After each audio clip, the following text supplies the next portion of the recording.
Redmi 14C 15C R আপনাৰ 13C R পোকো 675 এইবিলাক ফোন যদি আপোনালোকৰ যে FRB খুলিব লাগে বা লক লাগি থাকে, ঠিক আছে, একদম আপোনালোকে অনলাইনৰ কোনো দৰকাৰ নাই, ঠিক আছে। অলপ সময় লাগিব, আপোনালোকে অলপ সময় মিলাই এইটো আপুনি আনলক টুলত নহ'ব, কিন্তু যদি আনলক টুল যিটো আছে অনলাইন ছফ্টৱেৰটো এইটোত নহ'ব, এইটো অনলাইন পেড কৰিব লাগিব, সেইটোতহে হ'ব। কিন্তু যদি ফ্ৰীতে কৰিব বিচাৰে তেতিয়াহ'লে আপোনালোকে কিন্তু বাইপাছ কৰা ছিষ্টেম লাগিব।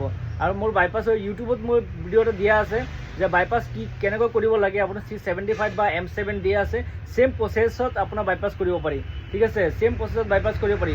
মই আপোনালোকক ভিডিঅ' দিয়া আছে, সেইকাৰণে এইটো ভিডিঅ' নিদিলোঁ, কাৰণ ভিডিঅ' দিয়া আছে সেইকাৰণে মই ভিডিঅ'টো নিদিলোঁ, নহ'লে ভিডিঅ' আপোনালোকক দিলোঁহেঁতেন, ঠিক আছে। এইটো চাওক, মই খুলিলোঁ 14C এতিয়া 15C যিমানে আহক মই বাইপাছ কৰি দিম, ঠিক আছে, বাইপাছ কৰি দিম। আপোনালোকে মোৰ ভিডিঅ'বিলাক চাই পিনি আপোনালোকে অলপ ছেভ কৰি থ'ব, তেতিয়াহ'লে আপডেট টিপছবিলাক পাই থাকিব আৰু আপোনালোকে মোৰ ভিডিঅ' দি আপোনালোকে বহুতো টকা উপাৰ্জন কৰিব পাৰিব। ধন্যবাদ।